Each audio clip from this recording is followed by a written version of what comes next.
Back to agenda. Ramurthy గారు, ఏంటి ఇప్పుడు కిషన్ రెడ్డి లేఖ రాసిన తర్వాత అసలు బీఆర్ఎస్ హయాంలో ఎటువంటి పాలనా పరిమితులు ఉన్నాయి, పాలనా దక్షత ఏ విధంగా ఉంది, సింగరేణిలో అసలు అప్పుడేం జరిగిందో అప్పటి నుంచి వెలికి తీయాలని చెప్పి కాంగ్రెస్ వినిపిస్తోంది. దీన్ని ఒక రాజకీయ అస్త్రంగా మార్చుకుంటున్నారు తప్ప అక్కడ ఎటువంటి అవినీతి జరగలేదు అని కూడా విమర్శలు వినిపిస్తూ ఉన్నాయి. అసలు ఎంప్లాయీస్ తగ్గిందే వాళ్ళ హయాంలో, ఉత్పత్తి తగ్గిందే వాళ్ళ హయాంలో, ఇప్పుడు మాపై నిందలు మోపుతున్నారు. అసలు సింగరేణిని నిర్వీర్యం చేసిందే ఆనాటి బీఆర్ఎస్ ప్రభుత్వం అని చెప్పి విమర్శ. ఏం ఆన్సర్ చేస్తారు? ఇది పచ్చి అబద్ధం అండి. మేము ఏ విచారణకైనా రెడీ. ఎందుకంటే వచ్చిన పంచాలు స్కాములు చేసేది కాంగ్రెస్ పార్టీ తప్ప ఇంకోరు కాదు. ముఖ్యంగా ఏంటంటే ఇప్పుడు 6,000 కోట్లకు సంబంధించి ఏదైతే సింగరేణి అభివృద్ధికి కేటాయించిన డబ్బులు కూడా ఎక్కడెక్కడ వాడుకున్నారో అవి లెక్కలు చెప్పట్లేదు. అదే విధంగా 40 లక్షల టన్నులకు సంబంధించి ఏదైతే మిస్సింగ్ అయిందో బొగ్గు, దానికి సంబంధించి 1600 కోట్ల విలువైన బొగ్గు ఎక్కడ మాయమైందో కూడా దాని గురించి కూడా సమాధానం చెప్పట్లేదు. సో దాని గురించి సమాధానం చెప్పని హరీష్ రావు గారు కానీ కేటీఆర్ గారు ఏదైతే కిషన్ రెడ్డికి మాట్లాడితే ఆయన బొగ్గు గనుల శాఖ మంత్రి కాబట్టి 49% వాళ్ళకి కూడా భాగస్వామ్యం ఉన్నది కాబట్టి బిగ్ బ్రేకింగ్ అందుతోంది. మాట్లాడదాం. ప్రధాని ప్రశ్నించలేక ప్రతిపక్షంపై నిందలు వేస్తున్నారంటున్నారు కేటీఆర్. మెట్రో ఫేజ్ 2 కి సంబంధించి ఆ మెట్రో 2వ దశ సాధనలో ప్రభుత్వం అట్టర్ ఫ్లాప్ అయిందంటూ బీఆర్ఎస్ వర్కింగ్ ప్రెసిడెంట్ కేటీఆర్ విమర్శలు గుప్పిస్తున్నారు. మనకు బిగ్ బ్రేకింగ్ అందుతోంది. సీఎం రేవంత్ ముక్కు నేలకు రాయాలి, తెలంగాణ ప్రజలకు క్షమాపణ చెప్పాలి. మెట్రో విషయంలో పూర్తిగా ప్రభుత్వం విఫలమైందంటూ కూడా రేవంత్ సర్కార్ పై బీఆర్ఎస్ వర్కింగ్ ప్రెసిడెంట్ కేటీఆర్ విమర్శలు గుప్పిస్తున్నారు. ఇప్పుడు మనం ఏ అంశాలైతే మాట్లాడుతున్నామో, మెట్రో అంశం గురించి, సింగరేణి అంశం గురించి మాట్లాడుతున్నాం. అందులో మెట్రో 2వ ఫేజ్ కు సంబంధించి పూర్తిగా ప్రభుత్వం విఫలమైంది. ప్రధానమంత్రి చుట్టూ 71 సార్లు చక్కెర్లు కొట్టడం తప్ప రేవంత్ సాధించింది ఏమీ లేదంటూ కూడా బీఆర్ఎస్ వర్కింగ్ ప్రెసిడెంట్ కేటీఆర్ ప్రస్తుత ప్రభుత్వంపై విమర్శలు గుప్పించారు. మాట్లాడదాం ఈ అంశం గురించి. కంటిన్యూ సార్ రామూర్తి గారు.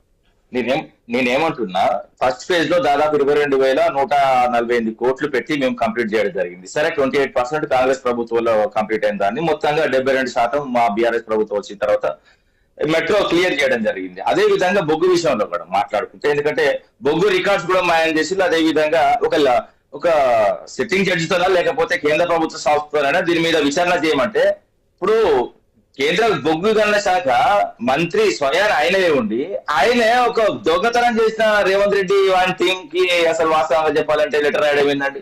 సిగ్గులేని విషయం కాకపోతే. అదే విధంగా మొన్న చూసినా 100 కోట్లు సింగరెడ్డి తీసి మెస్సీ ఫుట్బాల్ కోసం, మనవని కళ్ళలో ఆనందం కోసం, ఆ బక్కకాలతో విన్యాసం కోసం బాల్ ఇడదాంత అడుగుతుంది, అడుగుదాంత తిరిగిపోతుంది. 100 కోట్లు కార్మికులు చెమటతో ఫుట్బాల్ ఆడుకున్న విషయం తెలియదా? రాష్ట్ర ప్రభుత్వాలు చూడలేదా? అదే విధంగా ప్రజలు చూడలేదా? అదే విధంగా బొగ్గు అమ్ముకోవడం ఏందండి ఇంత దరిద్రమైన అంశాలు కాకపోతే ఇది. అదే విధంగా నైనికోల్ బ్లాక్ లో సైడ్ విజిట్ సర్టిఫికేట్ తీసుకొచ్చి కోల్ ఇండియాలో లేవు, క్లియర్ గా కోల్ ఇండియాలోనే సైడ్ విజిట్ సర్టిఫికేట్ లేని కొత్తగా తీసుకొచ్చి అది అన్యాయులు. అదే విధంగా బామ్మడి తప్ప చెప్తామంటే దాన్ని కూడా ఎదురు తిరగడం జరిగింది. అదే విధంగా కవిత గారి వచ్చింది. నేను అనుకున్నా కాంగ్రెస్ కి ఎప్పుడు కష్టం వచ్చినా కవితక్క వచ్చి వాడిపడుతుందని. అదే విధంగా నేను మళ్ళీ కూడా చెప్తున్నా, కాంగ్రెస్ కు కవర్ పేజీ కవితక్క. మళ్ళీ కూడా చెప్తున్నా, ఎప్పుడు కాంగ్రెస్ కు ఇబ్బంది అయినా, కాంగ్రెస్ సంబంధించిన ఇష్యూస్ రేజ్ అయినా కూడా వెంటనే వచ్చి వాడుతుంది, దానికి సమాధానం చెప్పబోతున్నది. మేము అడిగేది కాంగ్రెస్ ను, కవితను ఎవరు అడగట్లేదు, కవితను గురించి ఎవరు మాట్లాడట్లేదు. బీఆర్ఎస్ బీజేపీ కుమ్మక్కై ఈ అంశాన్ని రాజకీయం చేస్తున్నారని చెప్పి కూడా కవిత విమర్శించారు. గత ప్రభుత్వ హయాంలో కేంద్రంలో బీజేపీ ఉన్నది, రాష్ట్రంలో కాంగ్రెస్ ఉన్నది. సరే, ఇటు కాంగ్రెస్ లో మాకు దోస్తాను లేదు, అటు బీజేపీతో దోస్తాను లేదు. సో దోస్తాను లేదన్న విషయం బీజేపీ కూడా ఒప్పుకుంటుంది, మాకు వాళ్ళ దోస్తాను లేదు. కాంగ్రెస్ చెప్తున్నారు కదా కవిత. ఎవరి దోస్తానండి? ఇప్పుడు ఎవరికి ఎవరు దోస్తాను? ఎవరి పార్టీ ఎక్కడ చూసాడు? ఒక్కటి చూసాడు కవిత. బీఆర్ఎస్ అసలు బీజేపీలో విలీనం చేద్దామన్నారు అనలేదా? ఆమె వచ్చింది క్లియర్ గా చెప్పిందండి. ఆమె వచ్చింది ఎందుకంటే ఆత్మగౌరవ సమస్య నాకు కొంతమంది పడట్లేదు కాబట్టి నా వ్యక్తిగత సమస్య అని ప్రజల మీద రుజువుకి వచ్చింది. క్లియర్ గా తెలిసిపోయింది కదా.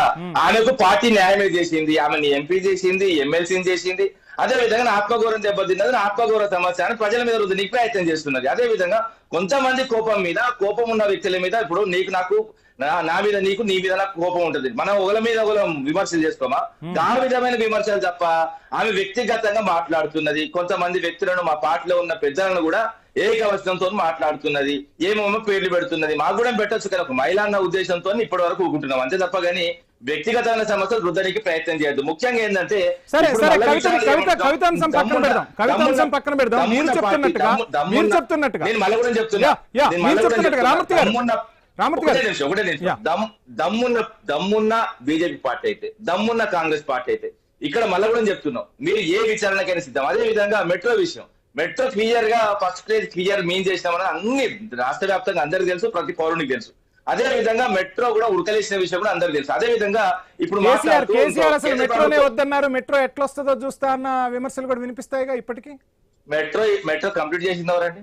కంప్లీట్ చేశారు కానీ అసలు మెట్రో ఎట్లా వస్తుందో చూస్తా, స్తంభాలు ఎట్లా బాస్తారో చూస్తా అని ఓల్డ్ సిటీకి సంబంధించి కొన్ని చారిత్రాత్మక కట్టడాలని అక్కడి నుంచి కాకుండా వేరే దగ్గర నుంచి ప్లాన్ చేద్దామని చెప్పిన అంతే తప్ప కానీ ఎక్కడ కూడా మెట్రోకి మేము వ్యతిరేకంగా మాట్లాడదు. మెట్రో అధికారులు భయపట్టించింది రేవంత్ రెడ్డి. మెట్రో సంబంధించిన అయితే ఎల్ఎన్టీ కంపెనీకి సంబంధించిన ఒక ఆడిట్ అధికారిని భయపట్టిస్తే ముంబై పారిపోయిన విషయం కూడా తెలుసు. అదే విధంగా వచ్చినప్పటి నుంచి ఎల్ఎన్టీ మీద పగ తీసుకోవడానికి మేడిగడ్డ అంశం కానీ, అదే విధంగా మెట్రో విషయం కానీ క్లియర్ గా తెలుసు డబ్బుల కోసం. అదే విధంగా మెట్రోకి సంబంధించి ఏదైతే 269 ఎకరాల భూమి ఉన్నదో ఆ భూమిని ఆర్ఎన్బి అంటే కొత్త వారి నిర్వచనం చెప్తా, నేను మళ్ళీ కూడా చెప్తున్నా, మేము ఎల్ఎన్టీకి ఇచ్చినాం, ఈయన వచ్చిన తర్వాత ఆర్ఎన్బికి ఇస్తున్నాడు రేవంత్ అండ్ బ్రదర్స్.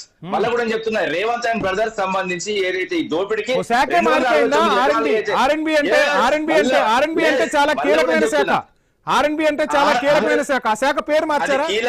ఆ కీలకమైన శాఖ దాని పేరు వేరు, దీని పేరు వేరు. ఆర్ఎన్బి అంటే ఇక్కడ మెట్రోలో జరిగే దాని విషయం చెప్తున్నా. మేము ఎల్ఎన్టీకి ఇస్తే ఎల్ఎన్టీకి కూడా మేము తాత్కాలికంగా ఇచ్చినాం, అది కూడా ఒక పీరియడ్ కి మాత్రమే, మేము వాళ్ళకి దారదత్తం చేయలేదు. ఎందుకంటే కేంద్ర రాష్ట్ర అదే విధంగా ఒక సంస్థకు సంబంధించిన ఒక పీపీపీ మోడల్ ప్రాజెక్ట్ కాబట్టి దాన్ని కంప్లీట్ చేసినాం, అదే విధంగా ప్రజల చేతిలో పెట్టినాం. దాన్ని మళ్ళీ వచ్చిన తర్వాత గత కేబినెట్ కాకుండా గత కేబినెట్ లో నిర్ణయం తీసుకొని ఎందుకంటే 15,000 కోట్ల స్కామ్, ఇది మళ్ళీ కూడా చెప్తున్నా, 15,000 కోట్ల స్కామ్ తోని మళ్ళీ అక్కడ సంబంధించిన మెట్రోను స్వాధీనం చేసుకొని అక్కడ ఉన్న భూములు మెల్లగా స్లోగా టెండర్లు పిలిచి మొత్తం కంప్లీట్ గా, నేను చెప్తున్నా కదా, ఈ భూములు 269 భూములు కాంగ్రెస్ ప్రభుత్వం పోయిన తర్వాత మళ్ళీ లైవ్ లో ఇవ్వండి. కాంగ్రెస్ ప్రభుత్వం ఇక 2 ఏళ్ళు ఉంటుంది, 2 ఏళ్ల తర్వాత 269 ఎకరాల భూమి ఉంటే నేను ముక్కు నెలకు రాస్తా ఖచ్చితంగా. అందులో వాళ్ళ అన్నదమ్ములకు సంబంధించిన బినామీ కంపెనీలకు అప్పచెప్పకపోతే దేని కడతా అనుకుంటా. రైట్, మాట్లాడదాం. ఏంటి వెంకటనాయక్ గారు, మొత్తంగా కాంగ్రెస్ కాదు, అటు సింగరేణిలో స్కామ్లే చేస్తున్నారు, ఇటు మెట్రోకి సంబంధించి స్కామ్లే చేస్తున్నారు. సో ఆర్ఎన్బికి కొత్త నిర్వచనం మన బీఆర్ఎస్ నేత రామూర్తి గారు చెప్పారు. ఇటు కాంగ్రెసు బీజేపీ ఒక్కటే, వాళ్ళు లెటర్లు రాసుకోవటం, ఆయనపై ఈయనపై ఆయన ఆరోపణలు చేయటం తప్ప ప్రజలకు ఒరిగేదేమీ లేదు. అక్కడ సింగరేణి అంశం వచ్చింది కాబట్టి ఇక్కడ మెట్రో అంశాన్ని తీసుకొచ్చి ఇద్దరు ఈక్వల్ చేసేసుకొని 4 రోజులు రాజకీయ పబ్బం గడుపుకోవటం తప్ప ప్రజల కోసం ఆలోచించట్లేదు అనేది విమర్శ. ఏం ఆన్సర్ చేస్తారు సార్? మీకు ప్యానల్ పెద్దలకు నమస్కారం. నేను కూడా చేయొచ్చు విమర్శ. బీఆర్ఎస్ పార్టీ అంటే భారతీయ రావుల